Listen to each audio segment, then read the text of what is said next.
Welcome to the Aging Parent Playbook, the podcast that empowers adult children of aging parents to navigate the complexities of caregiving, family dynamics, and senior care with confidence. I'm Dr. Barbara Sparacino, a triple board certified psychiatrist and coach, here to guide you through real-world strategies and expert advice to help your loved ones age with dignity while protecting your own well-being. Whether you're new to caregiving or have been at it for years, this playbook is for you. Let's dive in to today's episode.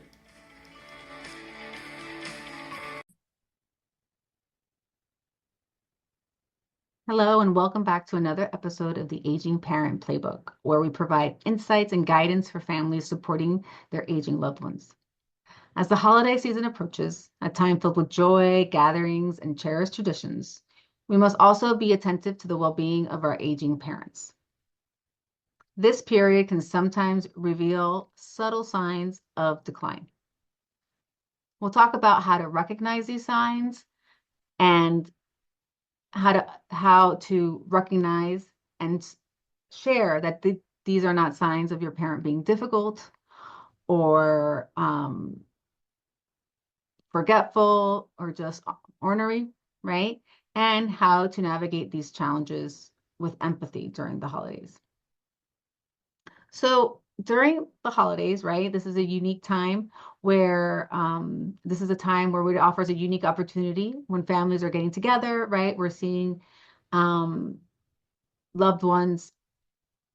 Maybe we haven't seen them in a while. And even if we have seen them, we are seeing them in different circumstances and interacting with different folks and maybe even in different places, right? Because it's not the same thing to see your parent every week in their home as seeing your parent in a banquet hall or somebody else's home or navigating that, right? So it's a little different, right?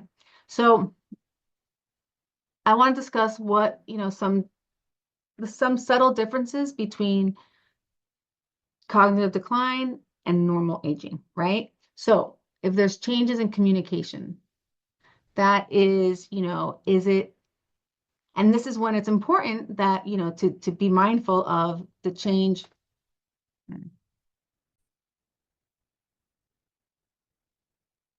So one of the first things that I tell folks to look for are changes in communication, right? And this is when a different environment can be very helpful, right? Because it's not the same thing to have a one-on-one conversation with your parent as to seeing them having a conversation with multiple folks, right? And trying to navigate those challenges, right? Or trying to navigate seeing people they haven't seen in a long time and remembering their names, right? Those are that's something to be on the lookout for, right? And so, and finding the right words, right? Because usually when you're having the same conversations with your parents, it's not like they have to really get out of their comfort zone too much. But with new people, they may be talking about things that are a bit different, a bit off script, right? And so that's something to look out for. And then difficulty with familiar tasks, right? If your parent is always the one who made, I don't know, a traditional bread pudding, right, for Christmas or whatnot, or Christmas morning, and they struggle to remember the recipe, or they, or they get together with folks and they forget how to play a card game, right? Something that maybe they've played for forever, and now they struggle with counting. That is something to be mindful of, right? Also, confusion about time and place, right?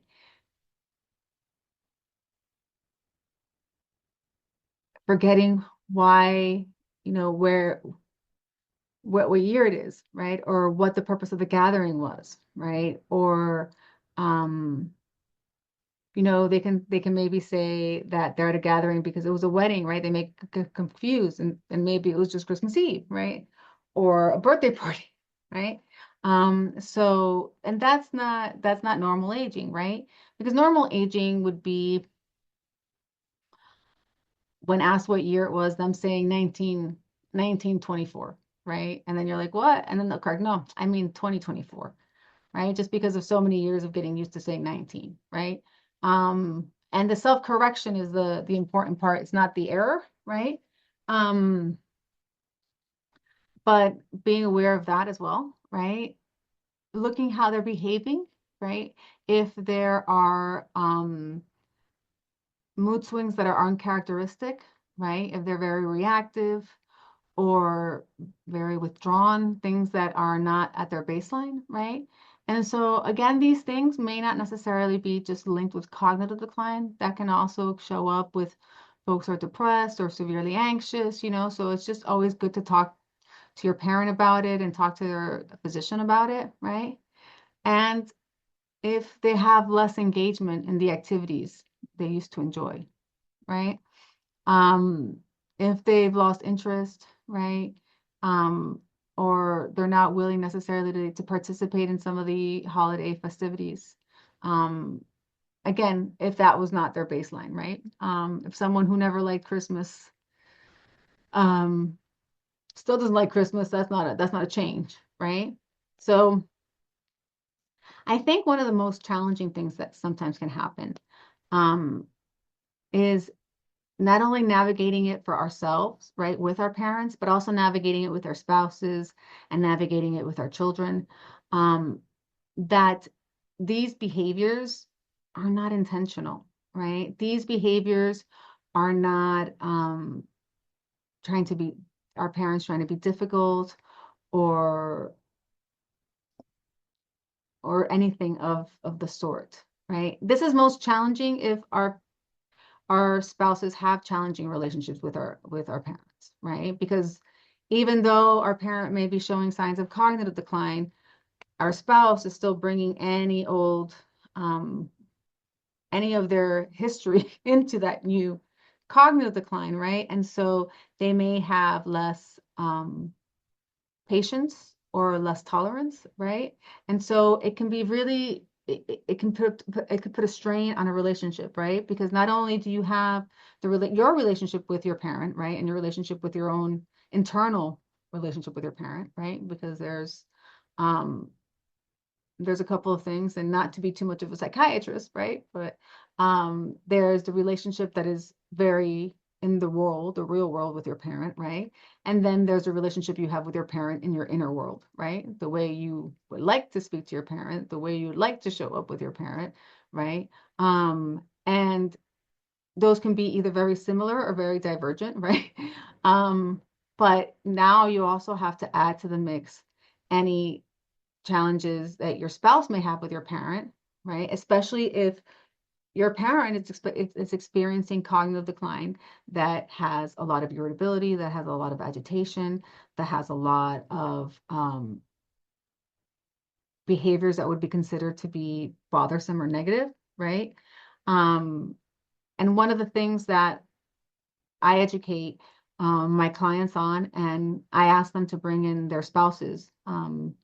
Usually with at least one of the sessions, if not all of them, spouses come in or siblings come in, and we talk about it because, hopefully it's not just one person caring for their aging parents. Hopefully this person also has a community, um, small or large, right? But someone else, a support to talk about it, right? To talk about that um, there are things that impact our aging parent during the holidays, right? So festivities, right?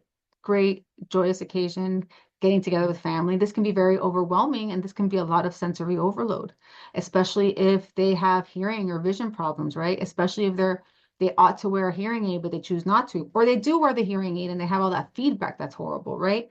Or there's a lot of things that can be going on, right? And especially imagine if you're in a situation that you're confused and you don't understand what's going on, it would be overwhelming, right? And their routine is disrupted. One of the things that keeps folks at home longest um, is having a very organized routine, right? Because in the routine is the memory. Even if folks don't are having experiencing cognitive decline, there's like this muscle memory and this bodily memory that allows them to just do things rotely, right? That it's usually at later stages that diminishes. But if you change the routine, then we can have a significant decline, right? And this happens when Sometimes when children want to help their parent and invite them to live with them, and then all of a sudden they see a significant decline, and really it was them living in their home and having that routine that was really like tethering them together, right? And also just the sheer amount of social interactions, right? Having can be taxing to many folks without cognitive decline, right? Depending on whether they're extroverts or introverts. But still, it can be very stressful, especially if they don't remember and they're aware of it, right? Because that's the other part. And usually early on, folks can be aware of it, right? And so, it's because when we talk about how cognitive decline impacts the caregiver, the caregiver is not in a silo, right? The caregiver, it impacts their relationships as well, right? And also, it can sometimes be a diversion of energy from, you know, and I've said wife and, spouse and husband, and, but whoever the caregiver is, right? The spouse may be like, well, now you have to spend all this time with your mom. Where's my time? And she's just doing it on purpose. You know how she is. She's just trying to get your attention, right? And this can add to a lot of feelings of resentment, right? On both sides, right? It can add to feelings of, because then the caregiver may be, well, what if my mom is taking advantage of me? Or what if it is she is acting out? And then, like, am I like, am I wasting my time? And then feeling bad for thinking that so there's a lot of things that is really important to start addressing and start talking about how to navigate these situations, because not only is it are things going to progress, right? But what about your spouse's parents? How are you going to show up for your spouse's parents?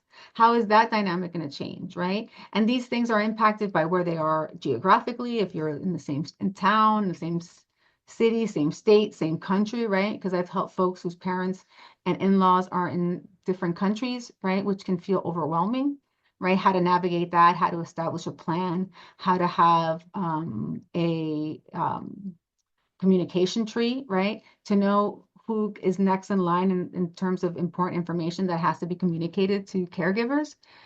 So, but what I will tell you that all of this is doable and we can figure it out and we can establish a plan, right? As in everything, the most important thing is to educate yourself. So I'm glad you're listening to this podcast right now and learning about what are things that can get in the way of you showing up as your best self for your aging parent and for your spouse, but most importantly for yourself, right?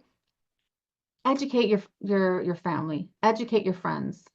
Let them know, hey, my mom's coming over. She may be confused. She may not understand. I think her memory is failing a little bit. I just want you to be aware, right? Try to maintain a calm environment. Try not to be very abrupt in changes, right? Especially during conversations. Folks with Look, folks with aging brains, irrespective of whether there's a cognitive decline, are not good at frame shifting. What does that mean?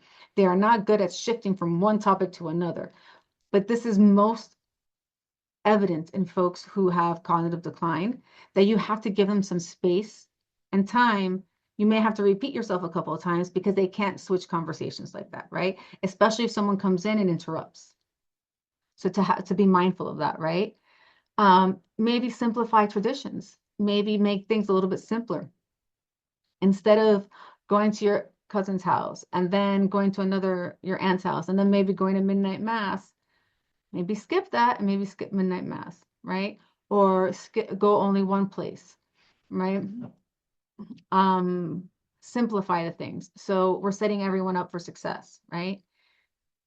And remember to try to involve your loved one, right? To encourage their participation. Even if you go to an event and they're isolated and they kind of want to be by themselves, maybe sit with them and hold their hand, right? And invite folks over one at a time to speak with them, because that is for them, but that's also for you and for your memory of how you showed up for them and how you were in their presence, right? So, and when giving, reminders, remember to be gentle and caring and supportive right? And to remember that this is not on purpose, that they are not being willful or spiteful, that there is just not the capacity there, right? Because, and that may trigger some anger in you, right? Because our parents have always been the ones who were most capable, right? And to see them failing may sometimes inspires some anger in us. So to be aware of that, but to not direct it towards them. So I want to conclude that the holidays are a time for connection and celebration, you know, and creating a supportive environment. And I really want you to take this time to really enjoy your parents and to enjoy your family and enjoy your network. And it is important to acknowledge and to discuss the impact that cognitive decline has on your family and to seek support to maintain healthy relationships. Seek out a support group, seek out the aging parent coach. I am more than willing to help you navigate this process. So thank you for joining me on this episode of the Aging Parent Playbook, wishing you and your family a compassionate and joyous holiday season. Till next time.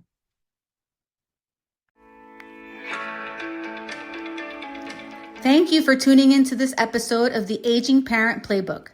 I hope you found the information useful and empowering. If you enjoyed today's episode, be sure to subscribe, rate, and review wherever you listen to podcasts. And don't forget to share it with someone who could benefit from this playbook too.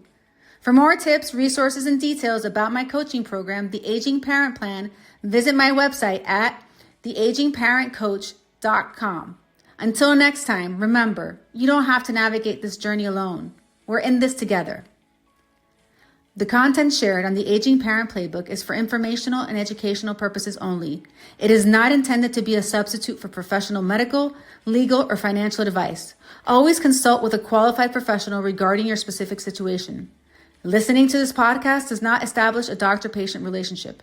Any opinions shared are my own and do not reflect those of any organization I'm affiliated with.